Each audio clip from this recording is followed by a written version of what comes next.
રાજકોટ ખાતે બનેલા ભયાનક અગ્નિકાંડમાં અનેક નિર્દોષની જિંદગી હુમાઈ ગઈ છે।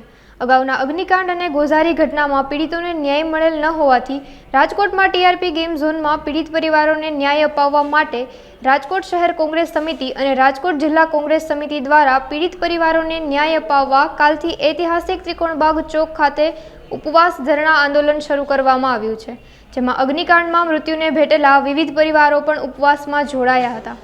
સરકારને કઈ રસ ના હોય, સતત એક જ અધિકારીને તપાસ સોંપવામાં આવે છે।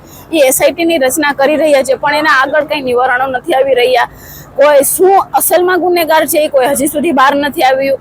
પછી એ તક્ષશિલા કાંડ હોય કે પછી મોરબીના ઝૂલતા પુલની ઘટના હોય, અને અત્યારે પણ રોજ નવા ચહેરાઓ તમે સામે લાવી રહ્યા છો, એકથી એક કડી જોડાઈ છે। પણ ખરેખર આમાં કોણ જિમ્મેદાર છે, કોણ મોટા અધિકારીઓ આમાં સામેલ છે કે જેની નાક નીચે આવડું મોટું વસ્તુ ચાલી રહી હતી, કોઈ પણ પ્રકારના લાયસન્સ નહોતા, 4 વર્ષથી સતત આ વસ્તુ ચાલતી રહી હતી, તો એના માટે અધિકારી કોણ જવાબદાર છે, કેમ બહાર નથી લઈ આવી રહ્યા?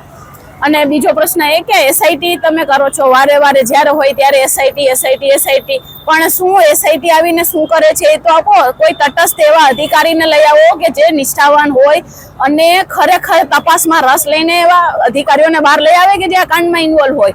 કારણ કે દિવસે ને દિવસે તમે આવા કાંડ તો થતા જ રહેવાના છે અને તમારી નજર સામે જ છે, તો ક્યાં સુધી આ બધી વસ્તુ ચલાવવાની છે? ક્યાં સુધી આવી રીતે લોકો સહન કરશે કે લોકોની જીવની તમારી નજરોમાં કાંઈ વેલ્યુ જ નથી?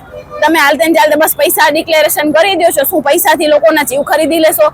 શું એ વ્યક્તિ કે જેને પોતાના વહાલ સોયા કે પોતાના નાના બાળકો વહાલ સોયા ગુમાવ્યા છે, શું એની કમી તમે પૂરી કરી શકશો? હમણાં જ એક દીકરી હતી કે એની બેન હતી કે જે કમાવા વાળી દીકરી હતી, એના ઘરની પરિસ્થિતિ એવી હતી, તો શું તમે એમાં સુધારો કરી શકશો? આ એસઆઈટી થી કોને ફાયદો છે?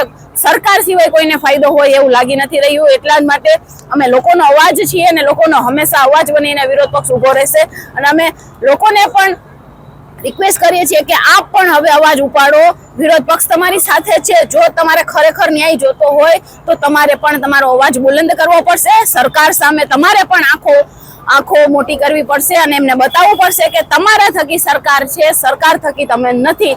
એટલે હાથ જોડીને તમને પણ વિનંતી છે કે તમે પણ તમારો અવાજ ઉઠાવો, અને આમાં તો ચોક્કસપણે જે વ્યક્તિ ઇન્વોલ્વ છે, જેટલા અધિકારીઓ ઇન્વોલ્વ છે, એમને સજા થવી જ જોઈએ।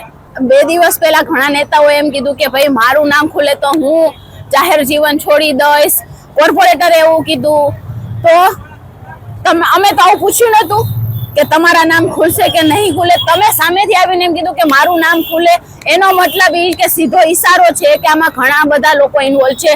આની પહેલા પણ જે આવાસ કૌભાંડ થયું હતું એમાં પણ કોર્પોરેટરો ઇન્વોલ્વ હતા, તો ચોક્કસપણે એવું લાગી રહ્યું છે કે આ વિસ્તારના કોર્પોરેટરો પણ ઇન્વોલ્વ હોય અને ભાજપના ઘણા નેતાઓ પણ આમાં ઇન્વોલ્વ હોવા જોઈએ। કારણ કે ભાજપના નેતાઓ ગળા ફાડીને એમ કહેતા હોય છે કે કોર્પોરેશનમાં તો ભાજપનું જ ચાલે છે, અમારું જ ચાલશે। એટલે આ મોટી વસ્તુ છે કે આમાં ભાજપના નેતાઓ ચોક્કસપણે ઇન્વોલ્વ હોવા જ જોઈએ અને એની ચોક્કસપણે તપાસ થવી જોઈએ।